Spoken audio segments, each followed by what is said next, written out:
ada barang itu je. Okey.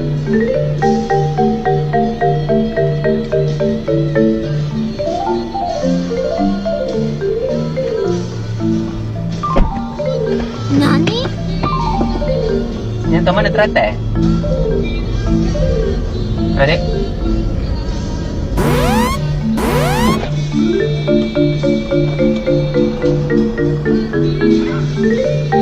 Ingat kena masuk.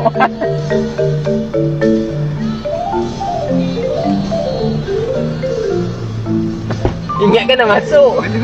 Abang tengok pintu, abang tengok aset. Abang tanya lah, ni hantar mana? Oh, senyap. Sudah. Abang tengok belakang. Ya Allah. Hantar orang teratai? Teratai. Tadi tutup pintu pergi mana? Tak barang ni. Saya nak pergi depan.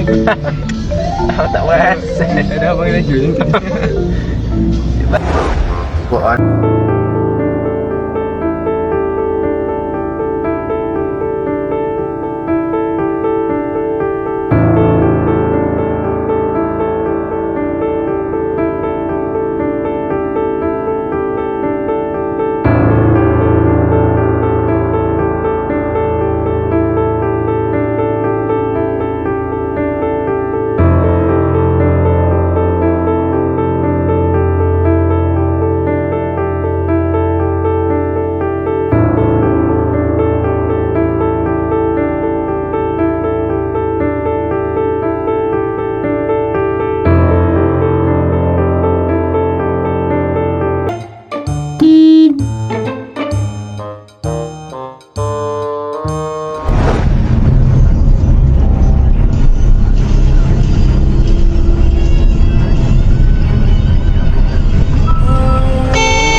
sayang. Lesen lagi Kang ditahan. Allahu Akbar bi. Allahu Akbar bi.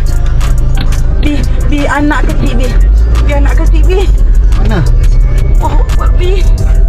Allahu Akbar bi. Allahu Akbar. Bodoh lah kereta. Bi Allahu Akbar.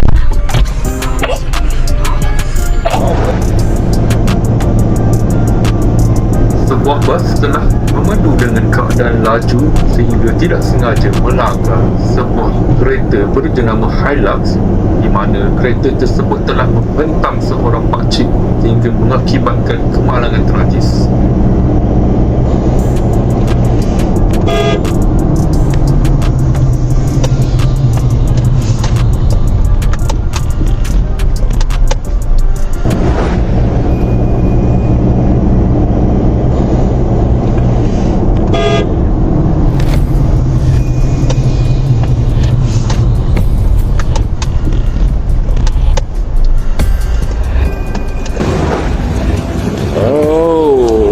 Sebelah Sia seksyen 19 Bas hentam Hilux hentam itu melekat seram jangan tengok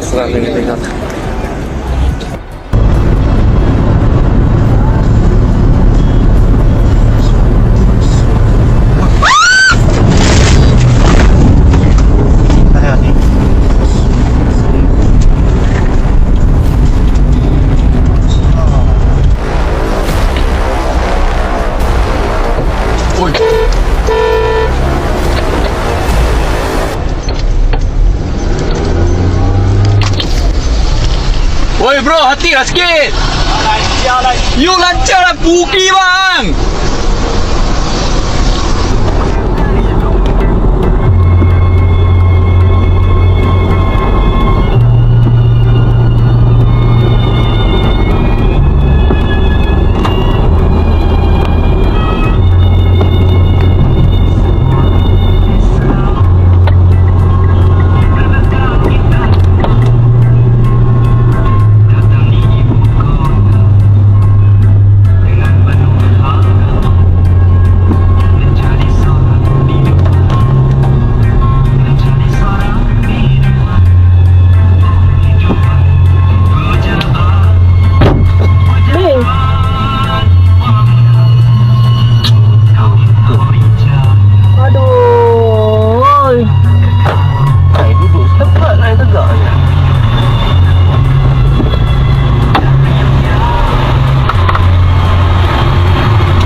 Dah malam nak